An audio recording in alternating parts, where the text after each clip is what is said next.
غالب کی زندگی، ان کی خاندان، ان کے آباء و اجداد کی ساری تفصیل ان کے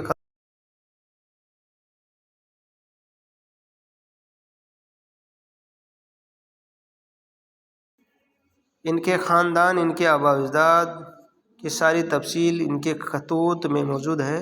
ان کی زندگی کا کوئی واقعہ ایسا نہیں جو ان خطوط میں بیان نہ کیا گیا ہو۔ غالب کے خطوط کے ذریعے ہم ان کے زمانے کی جو زمانہ ہے وہ عام آسانی سے سمجھ سکتے ہیں۔ اگر آپ کو دہلی کی تاریخ پر اگر جانکاری حاصل کرنی ہے تو غالب کے خطوط پڑھ لیجئے، اس میں اس وقت کی دہلی کی پوری تاریخ غالب کے خطوط میں سے آپ کو مل جائے گا میٹر۔ عصری حالات کی عکاسی، غالب کے خطوط میں ہمیں عہد غالب کی سچی تصویریں بھی نظر آتی ہیں۔ اس عہد کا اہم واقعہ 1857 کا غدر تھا، جس کی تصویریں ہمیں خطوط غالب میں دیکھ سکتے ہیں۔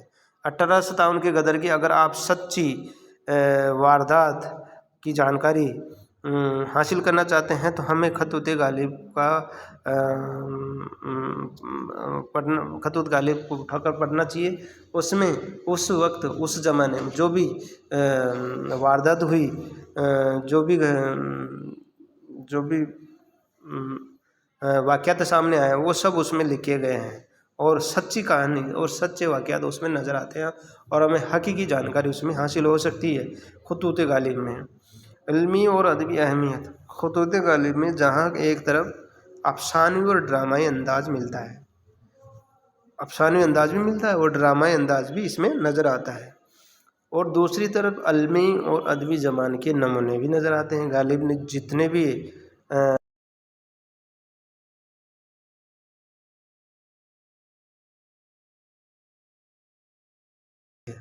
علمی مسائلوں پر بھی گفتگو کیے اور اپنے کئی شعروں کی تشریح خالص علمی انداز میں کیے۔ اردو میں استدلالی نثر کا بانی سر سید کو ٹھہرایا جاتا ہے۔ نثر، استدلالی نثر یعنی نثر کا بانی، نثر کی شروعات غالب کے خطوط سے ہی شروع ہوتی ہے، اور یہ پروان کہاں چڑھتی ہے؟ سر سید کے مضامین میں۔ لیکن سچ یہ ہے کہ علمی نثر یا استدلالی نثر کا پہلا نقش غالب کے خطوط میں ملتا ہے، لیکن بیانیہ نثر بھی علمی نثر کے ذیل میں آتی ہے جو کہ غالب کے یہاں موجود ہے۔ مثال کے لیے ذیل میں صرف 2 سطریں پیش کی جاتی ہے جس کو سمجھنے کی ضرورت ہے۔ صبح کا وقت ہے، جاڑا خوب پڑ رہا ہے، انگیٹھی سامنے ہے، اور 2 حرف لکھتا ہوں، ہاتھ تاپتا جاتا ہوں۔ یہ ان کی نثر، یہ جو انہوں نے اپنے خطوط میں جو اپنے لکھے ہیں، یہ بھی ایک نثر کا اہم واقعہ ہے، اور اسے ہم ثابت کر سکتے ہیں کہ نثر کی شروعات باقاعدہ غالب کے یہاں سے شروع ہو جاتی ہے۔ غالب کی خطوط میں خطوط نگاری کی تمام خصوصیات پائی جاتی ہیں۔ غالب کو عظیم بنانے میں خطوط غالب کا دخل سب سے زیادہ ہے۔ ان کے خطوں کے 2 مجموعے ہیں، عود ہندی، اردو معلی۔ غالب کو جدید اردو نثر کا سر چشمہ کہا جاتا ہے، موجد کہا جاتا ہے۔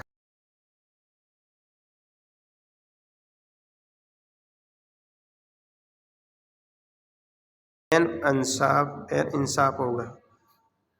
دلچسپ بات یہ ہے کہ غالب نے یہ خطوط شوقیہ طور پر لکھے تھے۔ یہ ان کا اپنا بیان ہے کہ انہوں نے ایک جگہ اپنے بیان لکھا ہے، میں اس تنہائی میں صرف خطوں کے بھروسے جیتا ہوں۔ اس وقت غدر چل رہا تھا اور غالب باہر نہیں نکل رہے تھے کیونکہ انگریزی حکومت غالب پر نظر رکھے تھی اور گپتچر چھوڑے ہوئی تھی کہ کیسے بھی ہو غالب کو کیسے بھی گرفتار کرے، لیکن غالب صاحب اپنے کوٹے میں وہیں پڑے رہے ایک جگہ ہی، تو کافی وقت تک وہ ایک جگہ رہے تو ان اپنے خط کے ذریعے ہی لوگوں سے رابطہ حاصل کرتے رہے۔ میں اس انتہائی میں صرف خطوں کے بھروسے جیتا ہوں، یعنی اس وقت وہ خط لکھ کر ہی اپنی بات چیت ہوتی تھی، یعنی کہ جس کا خط آیا میں نے جانا کہ وہ شخص تشریف لایا۔ کوئی دن ایسا نہیں ہوتا جو اعتراف و جوانب سے دو چار خط نہیں آ جاتے، یا تو اعتراف و جوانت اور یا گالی سان میں لکھے تو یا تو ان کے جواب یا پھر وہ ان کی طرف سے خط۔ یہ کہہ رہے ہیں کہ ایسا کوئی دن نہیں تھا کہ ہم دو چار خط تو آتے رہتے اور میرا سارا دن، یعنی دن ان کے پڑھنے اور جواب لکھنے میں گزر جاتا ہے، ان کا سارا دن ان کو پڑھنے اور ان کے جواب دینے میں ہی گزر جاتا ہے۔ غالب کے خطوط اردو ادب کا گراں قدر سرمایہ ہے۔ آپ اس غالب کے خطوط کو اردو ادب کے لیے ایک سرمایہ کے طور پر بتایا گیا ہے، اور یہ واجب بات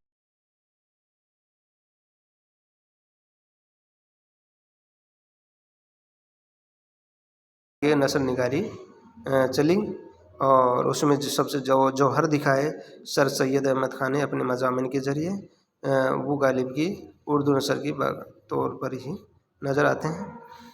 یہ آپ کی نصاب میں غالب کے خطوط کی نگاری کی پر اپنے نظر ڈالی، خطوط کی نگاری کیسی ہے ان کا تبصرہ کیا۔ آپ کے نصاب میں ایسے اور بھی سبھی سوالوں کے جواب ہم دیتے رہیں گے اور آپ کو بتاتے رہیں گے۔ شکریہ۔